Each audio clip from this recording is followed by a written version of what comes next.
नमस्कार बंधुरा अंजना भट्टाचार्य 5 हरेक रकम चैनल पक्ष থেকে সবাইকে সুস্বাগতম জানাই। আশা করি সকলেই সুস্থ ও ভালো আছেন। আমি কিন্তু ভালো নেই তাই দুঃখের সঙ্গে এই সংবাদ জানাতে আমি বাধ্য হচ্ছি। আজকে 15ই আগস্ট ভারত স্বাধীনতা পেয়েছে, কিন্তু ভারত স্বাধীনতা পেয়েছে ঠিক কথা, কিন্তু ভারত মাতার সমস্ত নারীরা কি স্বাধীনতা পেয়েছে? আমরা ভারত মাতার জয়গান করি, দুর্গা পুজো করি বাস্তব সমাজে, কিন্তু সত্যিই কি ভারত মাতার কদর করছি? না প্রত্যেকটা ভারত মাতার নারীদের আমরা কদর করছি, সম্মান করছি? প্রতিদিন প্রতিনিয়ত ভিন্ন ভিন্ন রাজ্যের ভিন্ন ভিন্ন স্থানে নারী নির্যাতন হচ্ছে।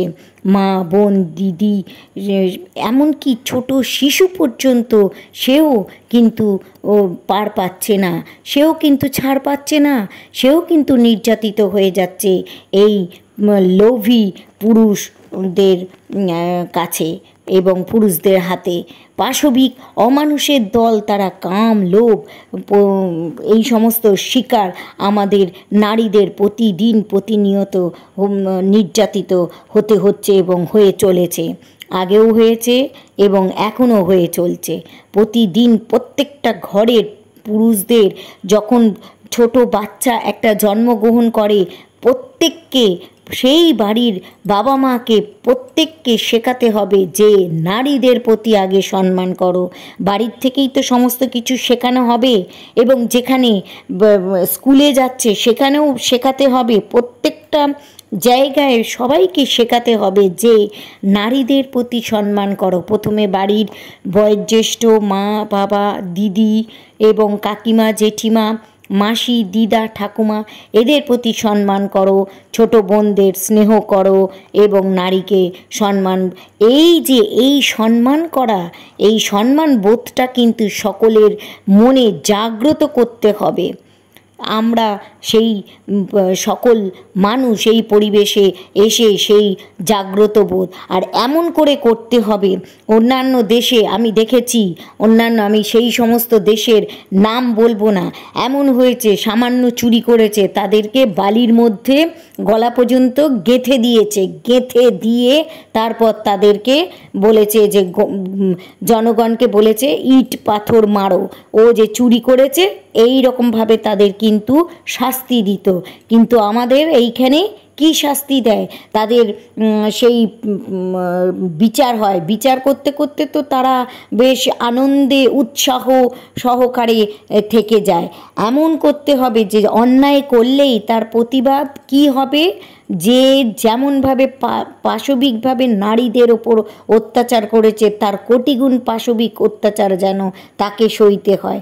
তবেই কিন্তু এই সমাজের সমস্ত কিছু একেবারে লোমহর্ষরূপে মনে রাখবে, প্রতিটা রক্তে রক্তে মনে রাখবে যে আমি যদি অন্যায় করি, আমি যদি পাশবিক অত্যাচার করি, তাহলে আমাকে কিন্তু ওইভাবেই কিন্তু সমাজ আমাকে শাস্তি দেবে।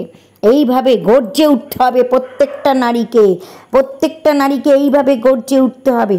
পুরুষ মানেই বলশালী আর নারীকে ধরে ধর্ষণ করি, এটাই কথা? ছি, ধিৎকার হচ্ছে। প্রত্যেকটা নারী, প্রত্যেকটা ঘরের জনগণ জেগে ওঠো। নারীদের সম্মান, নারীদেরই এবার নিজেদেরকে ছিনিয়ে নিতে হবে। কোর্টের বিচারক জাজ তিনি কি বলবেন? আসুন আমরা বিচারক জাজ, তিনি জনগণের মতই পোষণ করতে হবে।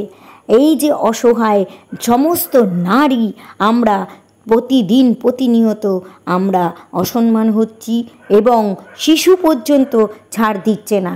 প্রথমে ঘরের থেকেই শিখতে হবে, দিদা, ঠাকুমা, মা, মাসি, জেঠিমা, তাদেরকে সম্মান করো। নারীরা বাইরে বেরোতে পারবে না ভয়ে, কেন?